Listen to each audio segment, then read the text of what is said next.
Bienvenue sur la chaîne Le Royaume intérieur. Je suis votre hôte, Julie Deka.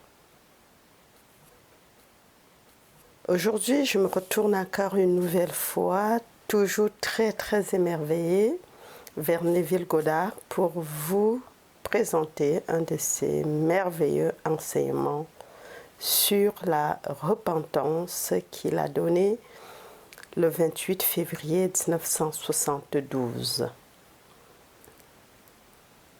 Traduction et narration par Julie Deka. La repentance, un don de Dieu. Je pense que tu trouveras le message de ce soir très pratique. Quelque chose que tous devraient vraiment avoir et appliquer. La vie entière n'est pas l'apaisement de la faim et les innombrables états de conscience à partir desquels l'individu peut penser et voir le monde sont purement un moyen de satisfaire cette faim. Je dis cela parce que ton état de conscience est toujours en train de s'extérioriser. Si tu sais comment passer de ton état actuel, si tu ne l'aimes pas, à l'état que tu voudrais externaliser, alors tu as le secret.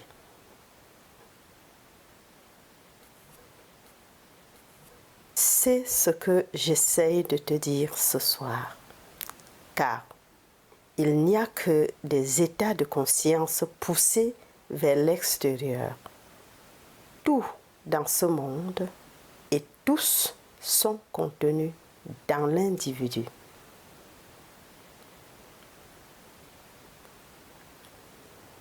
Or, dans la Bible, nous parlons de prière. Et prier pour le monde signifie mendier, mais pas dans la Bible. C'est l'action de grâce, c'est la louange. Ce n'est pas une pétition. Dans la Bible, nous parlons de repentance et le monde pense que cela signifie regretter, avoir des remords. Ce n'est pas ce que la Bible enseigne. La prière et la repentance sont presque synonymes. On nous dit de porter des fruits qui correspondent à la repentance. Puis, on parle du caractère central de l'Écriture. Toi et tes disciples, vous mangez et buvez avec les pécheurs. Et il répondit, je ne suis pas venu appeler les justes, mais les pécheurs à la repentance. Laissez-moi les justes tranquilles. Laissez les justes tranquilles. Ils sont tellement satisfaits d'eux-mêmes. Ils s'aiment, alors laissez-les tranquilles. Le mot péché n'a rien à voir avec la violation d'un code moral. Le mot péché signifie manquer la cible. C'est ce que cela signifie. Tu as un objectif dans la vie et tu ne l'as pas atteint. Eh bien, alors, tu es en train de pécher. Tu as peut-être $1 milliard et tu as encore faim pour un autre milliard. Alors, si tu n'as pas l'autre, tu es en train de pécher. Tu peux garder tous les soi-disant codes du monde qui t'ont été imposés par les prêtres du monde. Cela ne signifierait rien par rapport aux Écritures. Se repentir est simplement un changement d'attitude radical. C'est ce que signifie la repentance. Car Si je change radicalement mon attitude envers la vie, je regarderai alors le monde et je verrai le monde à partir de ce changement d'attitude. Et ce changement est un changement de conscience et ce changement sera extériorisé dans mon monde. Maintenant, la repentance est à la fois une responsabilité de l'homme et un don de Dieu. Maintenant, laisse-moi te montrer ce que j'entends par là. Il a dit, mon Père et moi sommes un. Et pourtant, je vais vers mon Père, car mon Père est plus grand que moi. Nous sommes un. Et pourtant, mon Père est plus grand que moi. Alors, je vais vers mon Père. Comment en arriver à cette déclaration étrange et singulière? Et comment? Et que signifie-t-elle? Dans le ministère de l'envoyé, je ne suis pas inférieur à mon être essentiel, l'expéditeur. Mais seulement dans le ministère de l'envoyé, je suis limité et je dois vivre par la foi. La foi en quoi? La foi en son envoyeur. C'est moi le Père, car moi et mon Père sommes un. Mais lorsque je suis envoyé dans ce monde pour faire l'expérience de la mort et de la restriction de l'homme, je suis apparemment inférieur à moi-même, l'expéditeur. Donc, quand je me repens, je vais à l'envoyeur. Je fais d'abord ce que j'ai à faire. Je dis donc que la repentance est à la fois une responsabilité de l'homme et un don de Dieu. Et maintenant, quelle est ma responsabilité? Je veux changer mon monde. Alors, je me demande, que verrais-je si mon monde était changé? Comment verrais-je le monde si mon monde était exactement comme je voudrais qu'il soit? Comment le verrais-je? Comment le verrais-je? Eh bien, voilà. Dans mon œil de l'esprit évoque une scène qui impliquerait qu'elle est vraie. Vis comme si elle était vraie dans mon œil de l'esprit. Je sais que je ne veux pas le faire, mais en la profondeur de mon propre être, le Père, il a le pouvoir de le rendre ainsi. Alors maintenant, je vais vers mon Père. Comment puis-je aller vers mon Père? Je fais tout d'abord ce que je suis appelé à faire. Je joue une scène impliquant l'accomplissement de mon rêve, puis je la retourne complètement en remerciement au Père. C'est moi, mon être essentiel, mais cela dépasse mon esprit de raisonnement. Je ne sais pas à ce niveau comment cela peut se faire, mais je sais que si j'ai foi en lui, c'est mon propre moi. Cela se fera dans mon monde. C'est ce que nous dit l'Écriture. Sans foi, il est impossible de lui plaire. Et ceux qui veulent s'approprier de lui doivent croire qu'il existe et qu'il récompense ceux qui le cherchent. Je dois croire qu'il existe et qu'il récompense ceux qui le cherchent. Eh bien, sans la foi, il est impossible de lui plaire. Qu'est-ce que la foi? Le même chapitre des Hébreux définit la foi pour nous. La foi est l'assurance des choses que l'on ne voit pas, l'évidence des choses que l'on espère. Par la foi, nous comprenons que les mondes même ont été créés par la parole de Dieu, de sorte que ce qui est vu a été fait à partir de choses qui n'apparaissent pas. Eh bien, dans mon monde, il n'est pas encore apparu. Je dis que tout est contenu dans mon imagination. Je jouirai donc une scène qui impliquerait qu'il est réel. Et puis, en moi-même, je rends grâce. Maintenant, on nous dit la plus merveilleuse prière jamais prononcée que nous trouvons dans le livre de Jean, le 11e chapitre. Il se tient à la porte de la mort. Il lève les yeux et dit « Merci Père de m'avoir écouté. Je savais que tu m'entends toujours.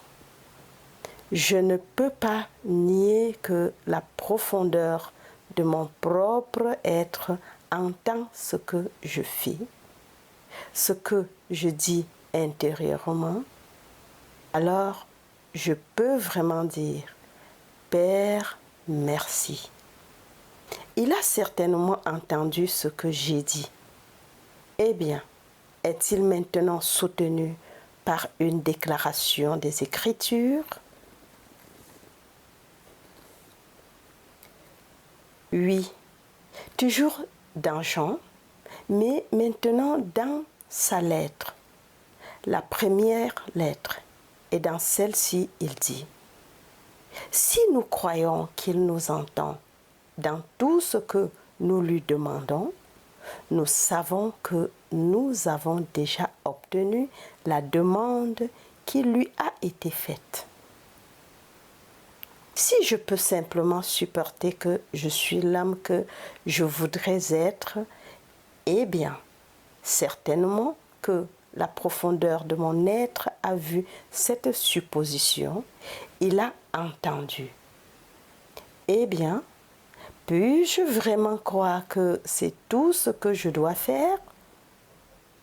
Eh bien, je dois avouer que je ne peux pas le faire à ce niveau.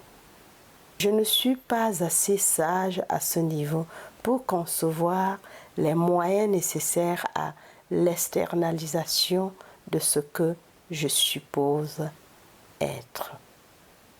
Eh bien, l'avez-vous prouvé, Neville? De nombreuses fois. De nombreuses fois. Quand j'ai été complètement exclu dans certains domaines, emprisonné pour ainsi dire, non pas dans les prisons fédérales, mais dans un état d'emprisonnement. Tu te retrouves sur une île où tu as bénéficié de 4 mois, presque 5 mois, mais tu as un engagement en Amérique et tu dois y retourner. Et puis on te dit qu'il n'y a pas de possibilité de retourner jusqu'au tout début du mois de septembre. Ce serait le plus tôt possible et ton engagement est à Milwaukee dans la première semaine de mai. Alors, que vas-tu faire? Aucune possibilité. Aucun bateau ne prend les passagers et la liste se compte en milliers de personnes qui attendent à travers les Indes, depuis Trinidad, tout le long du trajet, toutes attendant, et toi dans l'île de la Barbade, sans prendre aucune disposition pour ton retour en Amérique, lorsque tu as navigué pour la Barbade 5 mois auparavant. Alors, qu'est-ce que j'ai fait? Je me suis simplement assis sur une chaise dans ma chambre d'hôtel et j'ai supposé que j'étais sur un petit tender qui se déplaçait contre le bateau. Eh bien, c'était avant l'époque des ports en eau profonde. Maintenant, nous avons un port en eau profonde. Mais vous avez pris un petit bateau qui attendait à un demi-mille de la mer, puis vous avez remonté une passerelle. Alors, je suis montée sur la passerelle et j'ai remonté cette passerelle dans mon esprit. Si mon esprit vagabondait, ce qui était le cas, je le ramenais directement à cette première marche et je remontais. Il a erré avant que j'arrive au sommet. Je l'ai ramené et je l'ai dressé comme un cheval. L'esprit est un animal indiscipliné. Alors, je l'ai dressé et j'ai monté pas à pas. Quand je suis arrivée au sommet, je me suis retournée et j'ai mis mes mains imaginaires sur le garde-fou et je pouvais sentir le sel de la mer dans l'air. J'ai regardé avec nostalgie la petite île de la Barbade, une émotion mitigée. Je suis heureuse d'être en train de naviguer pour l'Amérique et triste de laisser derrière moi une très grande et merveilleuse famille. Et puis, dans cet état d'esprit, je me suis simplement endormie un moment. Juste une petite sieste. Le lendemain, j'ai été appelée par la compagnie même qui m'avait dit « Nous n'avons aucune disponibilité de vous faire sortir d'ici avant le tout début du mois de septembre. » Et a dit qu'il y avait une annulation ce jour-là en Amérique. Et ils me l'ont proposé malgré la liste de plus de 1000 personnes en attente. La raison pour laquelle elle ou il a annulé le passage ne me concerne pas. Ma prière a été exaucée.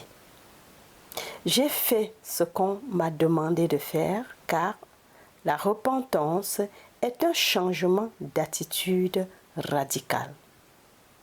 Elle m'a dit, vous ne pouvez pas sortir. J'ai dit, je suis dehors. Je suis sur un bateau et le bateau se dirige vers New York. C'est tout ce que je voulais faire. J'ai donc assumé ma responsabilité et la deuxième partie de la repentance est un don de Dieu. Dieu a donc la manière de l'extérioriser. Ce qui a poussé la femme ou l'homme ou quelque chose à annuler la chose, on me l'a dit après. On me l'a dit après. Elle avait peur. Elle avait peur pour une raison quelconque qui ne lui avait pas été expliquée pour faire le voyage. Et donc, un passage a été ouvert et j'ai eu cette seule pièce, parce qu'il n'y avait que 2 lits et ma petite fille n'avait que 3 ans. Elle pouvait dormir avec sa mère et je pouvais monter un escalier et dormir sur la couchette du haut et ensuite prendre mes 11 jours pour rentrer à New York. J'ai donc fait ce que j'ai été appelée à faire. C'est ma responsabilité. Pour simuler une scène qui impliquerait l'accomplissement de mon désir, puis je me suis complètement abandonnée à mon père, car il a le pouvoir de l'extérioriser. Je ne sais pas comment le faire à ce niveau. Je n'ai pas la sagesse, je n'ai rien à ce niveau pour le faire. Donc, ma foi est la foi en mon Père. La foi en son pouvoir d'extérioriser ce que j'ai fait, tout cela en imagination. Alors pour moi, c'est ça la prière. C'est ça la repentance. Je ne me suis pas assise et j'ai senti un seul instant que j'avais fait quelque chose de mal et c'est pourquoi je n'ai pas pu m'en sortir. Aucun sens de la repentance comme les remords tels que le monde l'enseigne. Ce n'est pas de la repentance.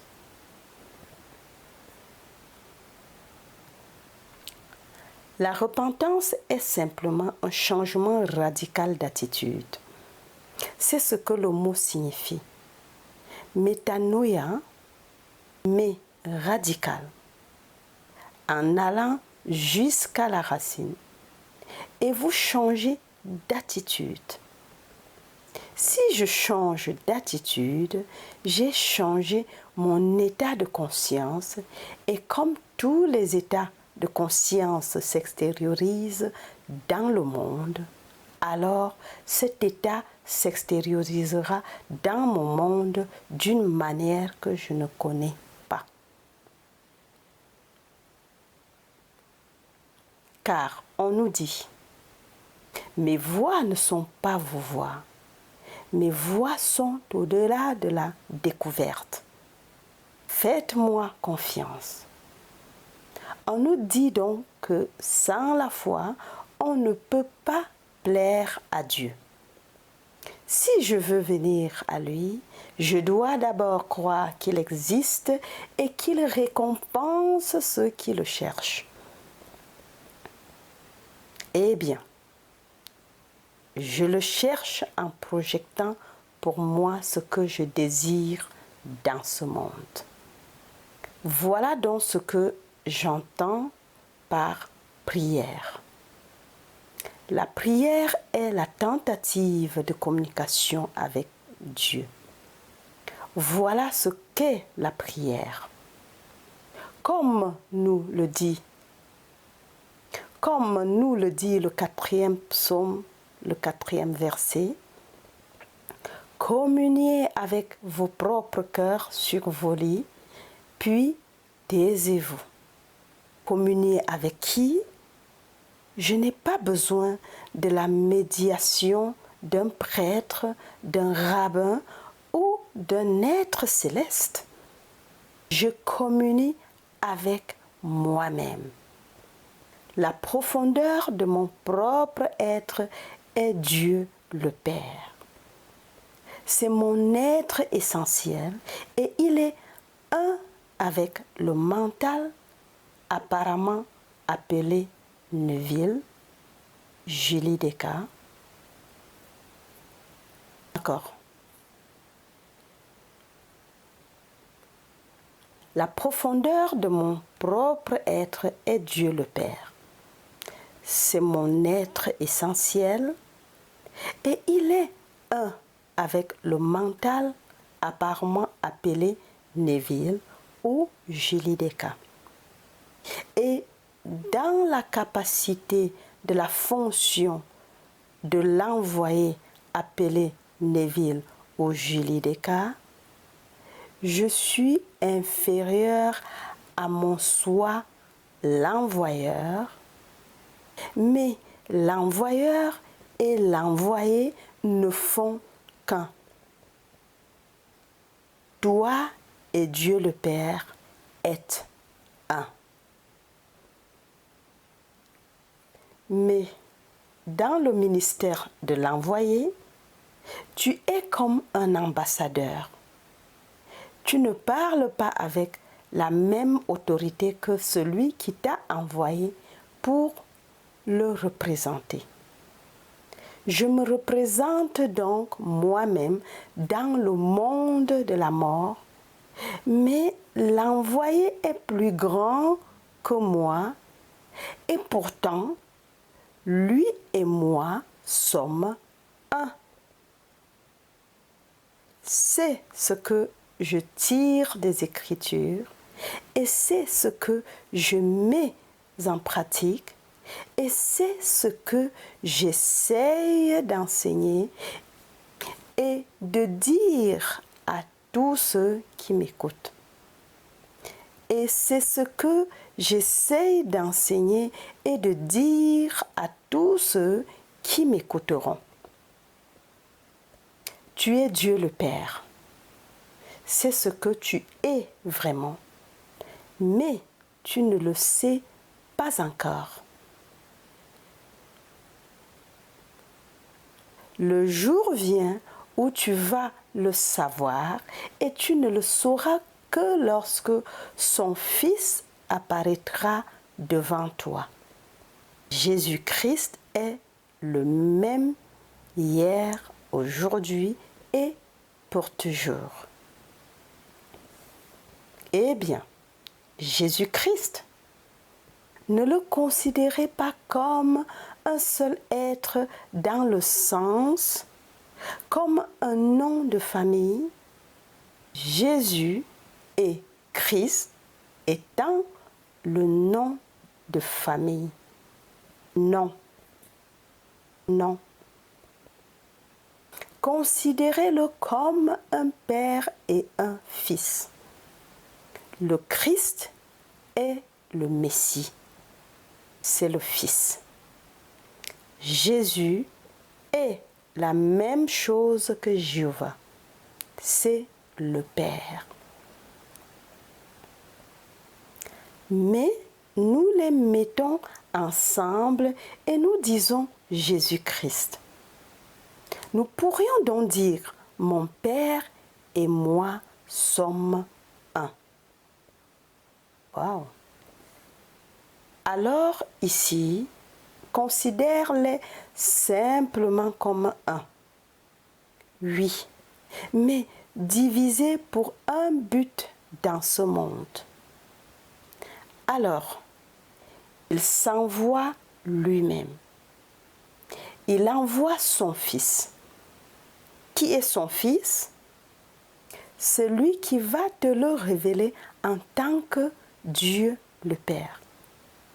Car personne n'a jamais vu le Père, mais son unique Fils engendré, qui est le plus proche et le plus cher à son cœur, il a fait connaître. Et qui est donc celui-là? David. Alors, on reprend tout le paragraphe. Alors ici, considère-les simplement comme un. Oui, mais divisés pour un but dans ce monde. Alors il s'envoie lui-même. Il envoie son Fils. Qui est son Fils? Celui qui va te le révéler en tant que Dieu le Père. Car personne n'a jamais vu le Père, mais son unique Fils engendré, qui est le plus proche et le plus cher en son cœur, il a fait connaître. Et qui est donc celui-là? David. David apparaît donc, et ici tu sais exactement qui tu es. Dès qu'il apparaît, la mémoire revient et tu es Dieu le Père. Et son Fils, qui était avec toi avant la création du monde, se tient devant toi.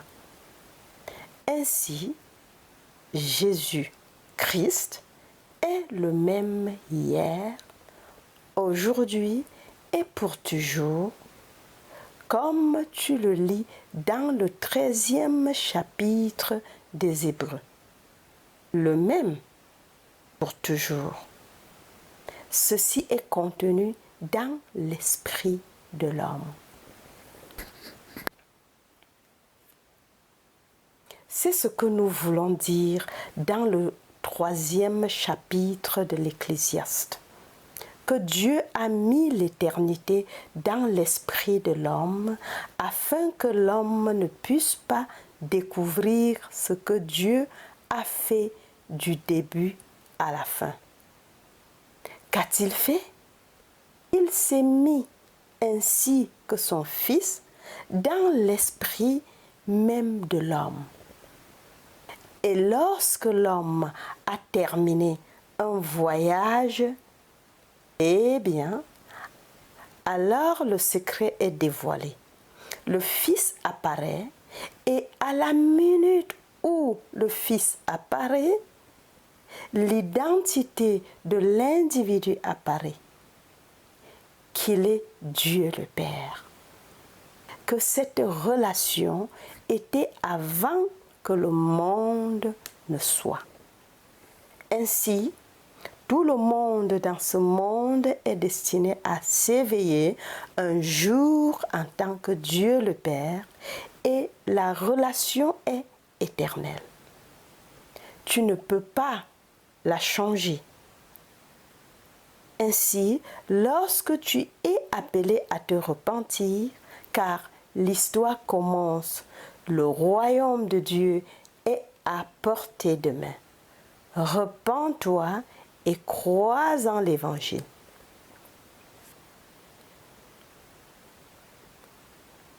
Crois aux bonnes nouvelles. Repens-toi et tous les prêtres du monde te disent que tu dois maintenant gémir et continuer parce que tu dois te repentir des choses que tu as faites. La Bible n'enseigne pas cela du tout. Elle ne l'enseigne pas. Repens-toi, change ton attitude si tu veux changer le monde. Alors ce soir, sans demander la permission à qui que ce soit, tu ne demandes à personne de faire la médiation pour toi auprès de Dieu. Tu vas à l'intérieur et communie avec ton propre cœur.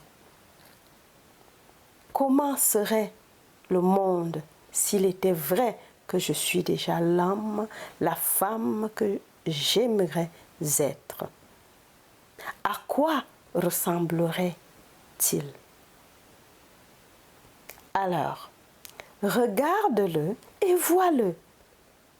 Si tu ne vois pas de changement, eh bien, il n'y a pas de changement. Le sens de l'homme ne peut détecter le mouvement dans ce monde que par des changements relatifs à quelque chose qui est fixe. Eh bien, maintenant, mon état actuel est fixe apparemment. Eh bien, je change mon attitude vers le monde. Je laisse le monde me voir comme un homme, une femme changé et je vois mon monde comme changé. Eh bien, si je vois un monde qui a changé par rapport à ce qu'il était, eh bien, j'ai changé. Si ce soir, je suis financièrement gênée, qu'est-ce que ce serait si je ne l'étais pas? Si j'étais riche, mes amis le sauraient-ils? Est-ce que ma femme, mon mari le saurait? Oui, ils le sauraient. Alors, fais-le leur savoir. Ou en le leur disant de manière audible. Non. Tu fais tout cela dans ton imagination. Car l'homme n'est qu'imagination et Dieu est l'homme et il existe en nous et nous en lui. Le corps éternel de l'homme est l'imagination et c'est Dieu lui-même. C'est le corps divin dont nous parlons dans les Écritures comme de Jésus. Et où vit-il? Il vit en toi. Ainsi, Blake le dit si bien. Pourquoi restons-nous ici, tremblant à appeler Dieu à l'aide et non nous-mêmes en qui Dieu habite? Pourquoi restons-nous ici, tremblant à appeler Dieu à l'aide et non nous-mêmes en qui Dieu habite? Il habite en nous, alors où irais-je pour le trouver? Dans une église? Dans une synagogue? Dans un lieu dit saint? Non. Si je suis au bar en train de boire une bière ou un bon scotch, c'est là qu'il se trouve. Il est en moi. Où que je sois, c'est là qu'il est. Et il est conscient de ce que je suis en train d'entretenir et il va extérioriser ce que je suis en train d'entretenir. Je change donc radicalement mon état d'esprit et ce changement radical s'extériorisera si je me soumets complètement à lui en croyant qu'il a la capacité de le faire. Cela me décharge de toute responsabilité de concevoir les moyens qui seraient nécessaires pour le faire. Je ne sais pas, je ne suis pas assez sage pour savoir comment cela va fonctionner. Je sais seulement que cela va fonctionner. Donc, toute personne qui connaît ce secret est libre. Il est libéré par la connaissance de la prière. Apprends-moi à prier. Or, le Notre Père n'est pas la technique. Si tu connais le Notre Père, et il est récité semaine après semaine dans toutes les églises du monde, mais il n'est pas tel qu'il est écrit dans l'Écriture. Un de mes amis qui est maintenant parti de ce monde m'a donné la traduction littérale du grec, alors que ce que nous avons dans notre Bible est une traduction du latin et le latin n'a pas d'aoriste, de l'humeur passive impérative dont il ne pouvait pas transmettre le sens de l'évangéliste. L'impératif de l'humeur passive est une chose à faire absolument et continuellement. Cela, en d'autres termes, Notre Père dans les cieux, que ton nom soit sanctifié, que ton règne soit restauré, que ta volonté soit faite. C'est ainsi que cela s'écrit. C'est une prière qui est éternelle, sans aucune référence à sa durée, à sa position dans le temps, à sa répétition. Elle doit avoir lieu. Et ce jeu est le jeu du Père-Fils dans l'homme. Et à la toute fin, lorsque l'individu ici présent est entraîné dans ce jeu, il s'en rend compte. Il constitue en fait en lui-même le jeu éternel. Et lorsque tout cela se réalise en lui, il est accompli ce qu'il est venu faire. Car le seul but de la vie est tout simplement d'accomplir les Écritures.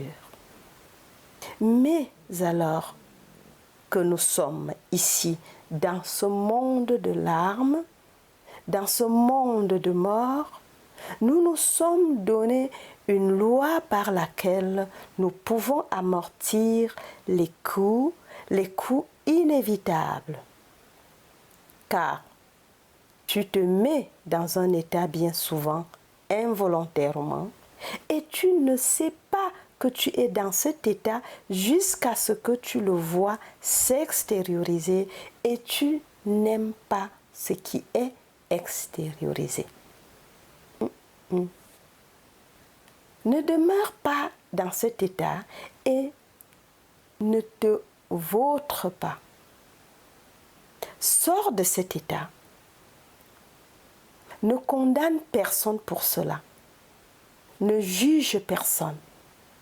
Sors juste de cet état. Tu sors de l'état en posant une question très simple. Que se passerait-il si? Puis, tu imagines comme si c'était vrai. Et c'est le secret de la prière. Que serait le monde s'il était vrai que je suis maintenant l'homme, la femme que j'aimerais être? Et puis, j'ose présumer que je le suis. Waouh! Alors, je peux dire, Père, merci, car tu as certainement entendu et tu as certainement vu ce que j'ai fait. Tu ne peux pas m'englober comme le moi profond de mon être, quelque chose qui est mon être essentiel, et me dire que tu n'es pas conscient de ce que fait mon esprit de surface. Il ne peut pas ignorer ce que fait mon mental en apparent. J'ai vu dans le journal d'hier que le deuxième homme à avoir marché sur la Lune, son nom était Aldrin, et quand il est revenu de cette chose fantastique, Armstrong a marché en premier, puis Aldrin en second, qu'il a frôlé la dépression nerveuse et a demandé une aide psychiatrique. Et toutes les histoires qu'il a lues sur leur voyage étaient tellement fausses qu'il a dit « J'aimerais que ce soit vrai ». Rien de ce que le magazine Vie a écrit sur ce voyage n'était vrai. Aucun magazine n'a écrit quelque chose de vrai du point de vue de ceux qui ont vécu l'expérience. Et puis, dans l'article, il a cité une pensée de Jung, Carl Jung, et Jung a dit « Bien avant qu'un homme ne marche sur la Lune, il est beaucoup plus facile pour l'homme de visiter Mars ou la Lune que de pénétrer son propre être. Encore. Carl Jung a dit, bien avant qu'un homme ne marche sur la Lune, il est beaucoup plus facile pour l'homme de visiter Mars ou la Lune que de pénétrer son propre être. Alors tu marches sur la Lune et c'est un exploit fantastique. Mais ce n'est rien comparé au fait de pénétrer ton propre être et de trouver la cause des phénomènes de la vie, de trouver le Père en toi, car c'est là qu'il se trouve. Il n'est pas à l'extérieur, et parce qu'il n'est pas à l'extérieur, il n'est jamais aussi loin que proche, car la proximité implique la séparation. Je peux donc dire, moi et mon Père sommes un. Donc, s'il est proche, ce n'est pas assez proche. Peu importe à quel point il est proche, il doit être mon être essentiel. Car la proximité implique la séparation et il n'est pas séparé, car mon Père et moi sommes un. Ce qui me donne la liberté de choisir un état dans lequel j'entrerai avec ou sans sagesse. Mais il l'extériorisera et me montrera exactement ce que j'ai fait. Mais accorde-moi la liberté de le changer. Ne me laisse pas dans l'état-ci. Je veux en sortir. Pourtant, beaucoup de personnes s'y vautrent et s'y vautrent matin, midi et soir, et elles ignorent totalement qu'elles le font. Ils disent « Oh oui !» et 5 secondes plus tard, ils sont de nouveau dans cet état. J'ai eu des entretiens avec des gens qui me disaient « C'est ce que je voudrais, mais je dois d'abord vous dire, ne me dites rien. Dites-moi ce que vous voulez et ce ne sont que des états. » Il insiste pour se complaire dans toutes les choses du passé. Comme la petite vieille qui insistait pour se confesser sans cesse au prêtre, et c'était une petite affaire qu'elle avait eue quand elle était enfant, une jeune fille. Et le prêtre lui a dit, « Tu sais, ma chère, tu me l'as dit et redit encore. » Et elle a répondu, « Oui, mais j'aime en parler. » Voilà l'histoire. Nous aimons parler de toutes les misères du monde. Je te dis, oublie ça. Il faut savoir exactement ce que tu veux dans ce monde, oser assumer que tu es cela et ensuite te soumettre complètement. Abandonne-toi à la profondeur de ton propre être et il a une voix que tu ne connais pas et il l'extériorisera dans ton monde. Wow! Donc, en réalité, dans un sens réel, la prière est l'appropriation subjective de l'espoir objectif. Qu'espères-tu? Eh bien maintenant, il faut te l'approprier subjectivement. Cette appropriation subjective de l'espérance objective est l'art de prière. Waouh, quelle révélation. Car le Père sait exactement ce que tu t'appropries. Il l'a vu. Et il ne te juge pas. Il va te le donner. Il ne va rien te demander.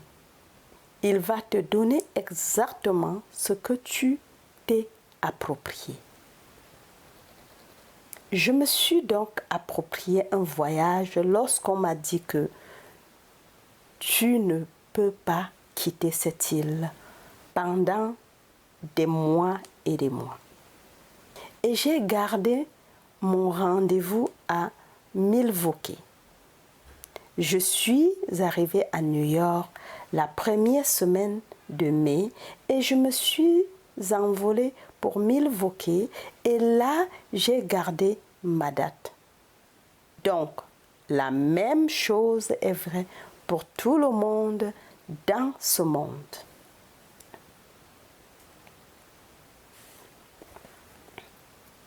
Je ne suis pas unique dans le sens où je diffère de tout enfant né d'une femme.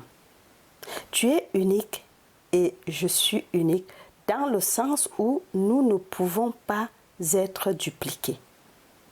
Et c'est pourquoi tout le monde doit être racheté, car si ce n'est pas tout, il manque quelque chose au tout. Je peux donc dire fidèlement à chacun, tu vas être racheté.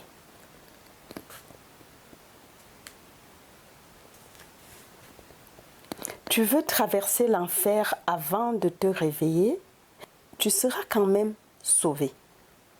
Tu vas être sauvé.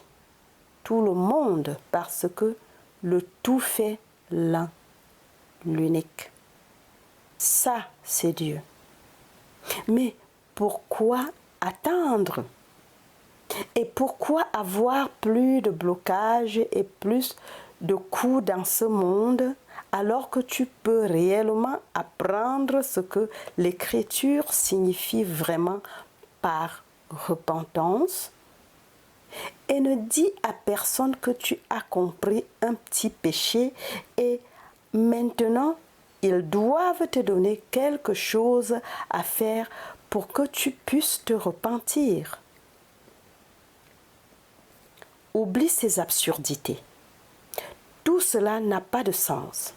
Peu importe ce que tu as fait, ton Père ne t'en tient pas rigueur. C'est l'état de conscience dans lequel tu étais quand tu as commis cet acte. Et c'est l'homme qui juge l'individu et non l'état de conscience. Si je dois m'exprimer, juger l'état, mais pas l'individu dans cet état. Il était simplement quelque chose qui est tombé dedans involontairement. Wow. Ainsi Blake voulait-il dire. Tu vois maintenant, d'après ce que je te dis, que je ne vois ni le juste ni le méchant être dans un état suprême, mais d'être chacun de ces états du sommeil dans lequel l'âme peut tomber dans ses rêves mortels de bien et de mal. Elle tombe dans un état.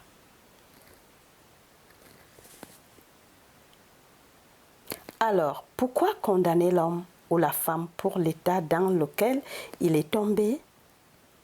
Fais-le sortir de cet état. Toutes les choses sont rachetables. Sors-le de l'état. Comment le faire sortir? Eh bien, demande-lui ce qu'il voudrait. Peut-être qu'il ne veut pas sortir de l'état.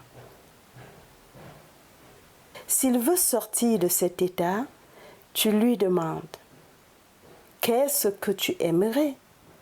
Alors, dans ton propre esprit, représente-le à toi-même comme l'homme ou la femme qu'il voudrait être.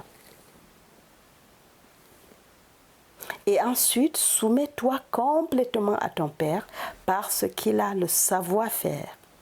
Il sait comment le produire en eux. Un de mes amis est allé à San Francisco à ma demande. Je lui ai enseigné la loi et autant que je pouvais lui en dire de l'autre une partie de la promesse, mais la loi, exactement ce dont je parle ce soir. Avant qu'il ne donne une conférence à San Francisco, c'était une ville nouvelle. Il ne l'avait jamais vue auparavant et il se promenait dans la rue et il avait un petit force-terrier. Alors il portait son petit force-terrier dans la rue et un homme a traversé en vacillant un peu et lui a demandé de l'argent. Il a dit qu'il était au chômage et qu'il aimerait recevoir un peu d'argent. Il avait visiblement un peu bu comme il avait demandé. Mon ami ne jugeait pas du tout cet aspect. Il se moquait de savoir s'il avait bu tout l'alcool du monde. Il a dit, « Je dois appliquer ce principe. » Et il dit à l'homme, « Je n'ai pas d'argent à te donner, mais ce que j'ai, je te le donnerai. » L'homme ne comprenait pas de quoi il parlait, mais il a remercié et s'est mis en route. Mon ami n'a pas fait un pas de plus avant de faire ce qui était de sa responsabilité. Il s'est représenté cet homme comme un travailleur rémunéré et n'ayant besoin de l'aide de personne, juste un travailleur rémunéré, et puis il a fait son petit chemin avec son petit chien. Une semaine plus tard, il marche dans la rue, l'homme traverse la rue et s'approche de lui. Il lui dit, « Je n'imagine pas que vous vous souvenez de moi. Mon ami m'a dit, « Oh oui, c'est vrai. » Il a dit, « Je veux vous remercier de ne pas m'avoir aidé quand je vous l'ai demandé il y a une semaine. Parce que si vous m'aviez aidé, je vous aurais demandé de l'aide ce soir aussi. Mais je me suis tellement énervée contre moi-même parce que vous avez rabaissé et j'étais dans cette position pour demander de l'aide. Je suis sortie le lendemain et je me suis trouvé un travail merveilleux et je suis au travail maintenant. Tout ce que mon ami a fait, c'est de le représenter à lui-même comme un travailleur rémunéré. On nous dit donc que dans le livre des Actes des Apôtres, « Je n'ai pour toi ni argent ni or, mais je te donne ce que j'ai. » Il avait donc, tu peux faire n'importe quel don dans ton imagination, alors donne-le. Et ensuite, cède complètement à la profondeur de ton propre être en sachant qu'il a le pouvoir créatif de l'extérioriser. Et c'est ce que mon ami Freedom a fait. Donc, tout le monde peut le faire. Tu n'as pas besoin d'être diplômé d'une petite école dans ce monde. Si tu veux un petit titre, d'accord, prends un titre. Nous sommes tous achetés de toute façon. Tu peux mettre 50 $ dans le courrier, l'envoyer en Inde et obtenir un doctorat. Tu veux quelque chose de plus élevé, Obtiens quelque chose de plus élevé, mais obtiens ce que tu veux. Tout cela pour $50. Si tu négocies avec eux, tu l'obtiendras pour 10. Pas d'examen, pas d'études, rien. Juste un petit bout de papier et ces gens l'encadreront et l'accrocheront sur leur mur. Eh bien, si ce n'est pas le comble de l'absurdité. Et puis une grande convention aura lieu et tu vas entendre tant de médecins se faire appeler docteur, un tel et docteur, un tel. Chacun a payé $10 pour ce titre de docteur. Revenons aux faits fondamentaux. Le plus grand livre du monde qui ne change jamais est la Bible. Mais c'est le livre le plus incompris du monde. En effet, elle est enseignée comme de l'histoire séculaire et ce n'est pas de l'histoire séculaire. C'est l'histoire divine. C'est l'histoire du salut. Et ces personnages ne sont pas des personnages comme toi. Ce sont des états de conscience éternels, mais ils sont tous personnifiés quand tu racontes l'histoire. Et nous avons pris les personnifications pour des personnes et le véhicule qui transmet l'instruction pour l'instruction et les perceptions grossières pour le sens ultime visé. Et aussi longtemps que nous pourrons l'enseigner en tant qu'histoire séculaire, nous ne connaîtrons jamais la Bible. Alors je te le dis, quoi que tu aies fait aujourd'hui et que tu n'aimes pas, détourne-toi d'elle pour entrer dans un autre état. N'essaye pas d'effacer ce que tu as fait en restant dans cet état parce que tu vas le faire. Tu feras la même chose encore et encore tant que tu resteras dans cet état. Tu peux t'engager d'ici à la fin des temps à ne plus jamais le faire. À découvrir que peut-être 24 heures plus tard, l'impulsion est là et que tu le feras à nouveau. Sors de cet état et c'est comme si tu n'avais jamais vraiment fait cela, pas dans l'éternité. Cela ne fait pas partie de toi parce que cela ne fait pas partie du nouvel état. Mais tu n'es pas un état, tu es tout simplement de l'imagination.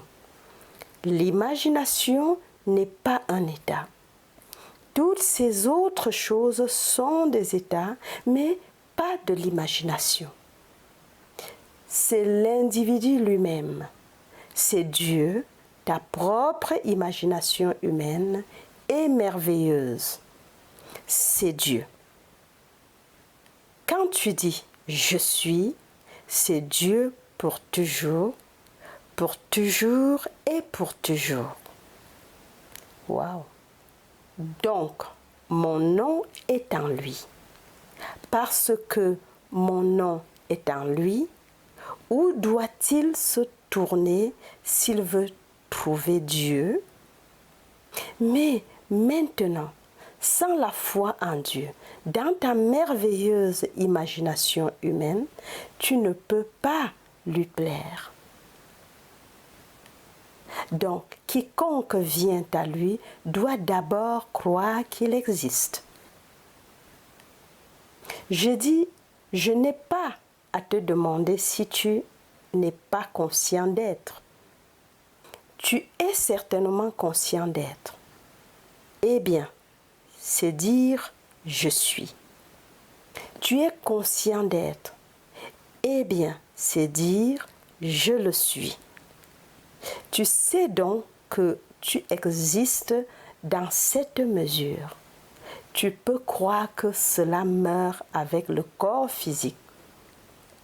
Je te le dis, cela ne meurt pas avec le corps physique.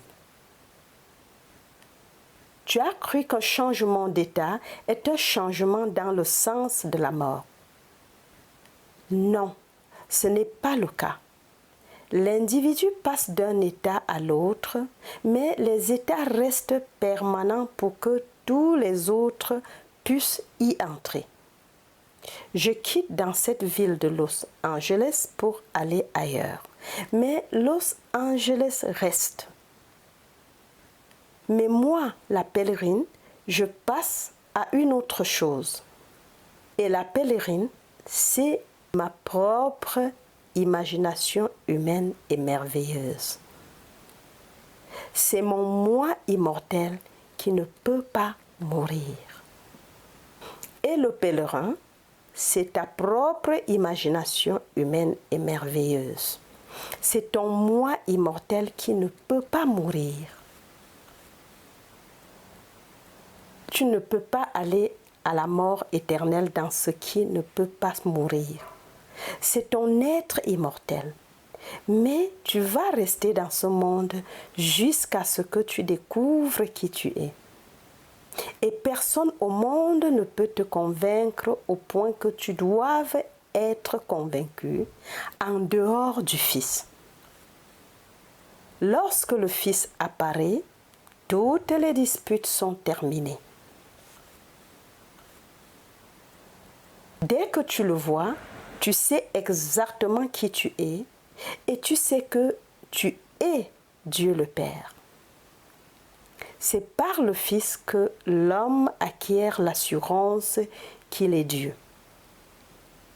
Rien au monde ne peut le convaincre sauf cela. Je pourrais te le dire d'ici à la fin des temps, mais je ne peux pas te convaincre au point que tu le seras quand tu verras David. Et quand tu verras David, c'est le David, le psalmiste, ce doux psalmiste de l'Ancien Testament. C'est David, c'est le Messie, c'est le Christ et Jésus est le Seigneur Dieu Jéhovah. C'est ça le mystère. Tu as à faire un mystère. Donc, David dans l'esprit l'appelait mon Seigneur, comme un fils parlait toujours de son père comme mon Seigneur. Toujours.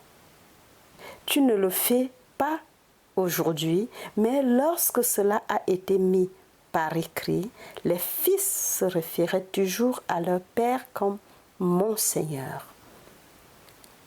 Ainsi, David l'appela mon Seigneur en esprit et non en chair. C'est pourquoi il l'a appelé mon Père.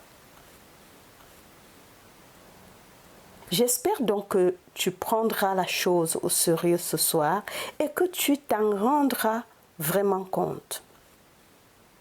Cela ne te fera pas défaut, je te le dis. Cela ne te fera pas défaut. Tu peux changer ton monde et le rendre conforme à ton état idéal, à ton rêve. Dis-le à ceux qui t'écouteront.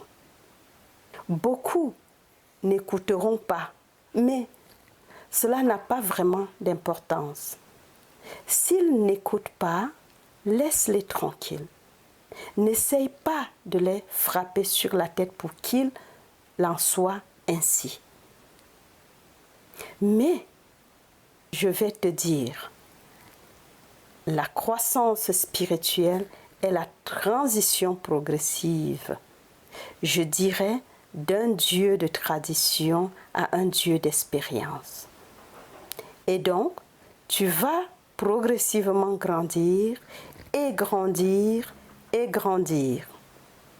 Et à mesure que tu grandis, tu te dépouilles de ces traditions. Et alors, tu trouveras le Dieu de l'expérience. Après l'avoir trouvé, tu ne le laisseras pas partir. Tu sauras que tout se passe dans ta merveilleuse imagination humaine. Waouh, waouh, waouh! Quelle merveilleuse révélation. Allons maintenant dans le silence.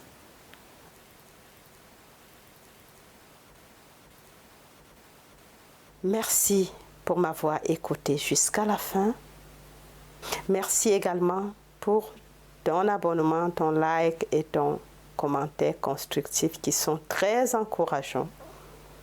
Et si tu n'es pas encore abonné, pense également à le faire dès maintenant et le faisant, n'oublie pas d'activer la cloche afin de ne rater aucune de mes futures publications. Merci également de partager tes expériences avec le message afin d'encourager et de fortifier les autres. Enfin, n'oublie pas de partager l'enseignement avec les autres personnes que tu aimerais bien voir grandir spirituellement. Au revoir et à la prochaine. Bye bye.